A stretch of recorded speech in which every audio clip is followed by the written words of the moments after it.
Hello everyone, it's me Priya. Welcome to my another new cooking vlog. আসসালামু আলাইকুম, সবাই কেমন আছো? আই হোপ সবাই অনেক ভালো আছো, আলহামদুলিল্লাহ। আমরা 2-3 জন মিলে প্ল্যান করি আমরা হাঁস খাবো। হঠাৎ তো পরে যে কথা সেই কাজ চলে গেলাম হাঁস কাটাকাটি করতে। এই তো হাঁস কাটলাম, দেখো আমি এবার এখানে আমার হাঁসের পা দুটা দিয়ে একটু দুষ্টামি করলাম। গাইজ, হাঁসটা কিন্তু আমি কাটছি, ভাবা যায়। পরে এখানে তোমাদেরকে দেখাচ্ছি হাঁসের মাংস। এখানে কিন্তু একটা হাঁসেরই মাংস।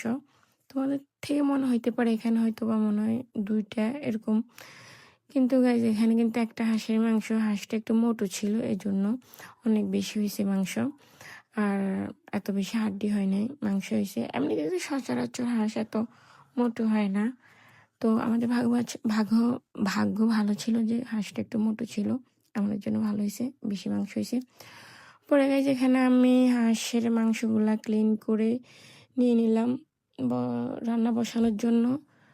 গাইজ আমি কিন্তু হাতে মাখানো হাঁসের মাংসটা ট্রাই করবো আজকে।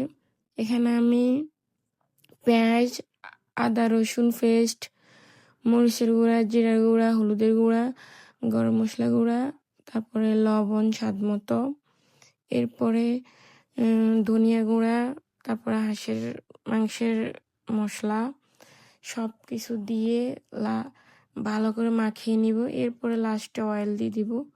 তোমরা যে কোনো অয়েল ইউজ করতে পারো, আমি এখানে সয়াবিন অয়েলটা ইউজ করছি। এই তো দেখো সয়াবিন তেলটা আর কি। এই তো পরে আমি এখানে ভালো করে দিয়ে দিলাম মাংসটা কষানোর জন্য। এখন কোনো পানি দিব না, মাংসটা কষানোর পরে যাই কষানো হলে তারপরে যাই সিদ্ধর জন্য পানি দিব, এখন দেওয়া যাবে না। পরে এই তো এখানে রুটি বানাচ্ছে ওরা।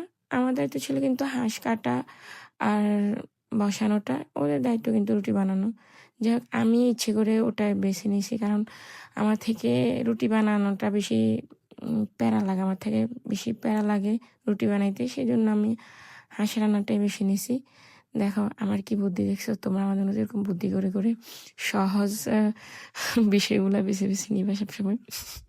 আমি এত বুদ্ধি নিয়ে কেমনে ঘুমাই রাত্রে, এটি আমি চিন্তা করি মাঝে মাঝে। পরে গাইজ দেখো এখানে রান্না হচ্ছে, সিদ্ধর জন্য পানি দেওয়া হয়েছে মাংসের মধ্যে।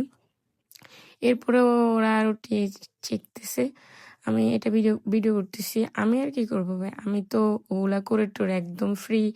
এখন আমি হাঁটে হাঁটে ভিডিও করতেছি, দেখতেছি, আর একটু পর পর আমি যে দায়িত্বটা নিচ্ছি ওই দায়িত্বটা পালন করতেছি। দেখো আমি হাঁসটা একটু পর পর আসতেছি, দেখতেছি, আর নাড়াচাড়া করে দিচ্ছি যেন লেগে টেগে না যায়, পুড়ে টুড়ে না যায় পরপর। কিন্তু আমি হাঁসের রান্নার পাশে ছিলাম, দূরে কোথাও যাইনি। এই তো দেখতে কেমন লোভনীয় হয়েছে, খেতে অনেক মজা হয়েছে। যদিও তোমরা বলবা আমি রান্না করছি জন্য হয়তো বা আমি এত সুনাম করতেছি, সত্যি গাইস অনেক মজা হয়েছে, অনেক টেস্ট হয়েছে। আমি এরকম মজাদার রান্না করতে পারি ভাবতে আমার থেকে অবাক লাগতেছে।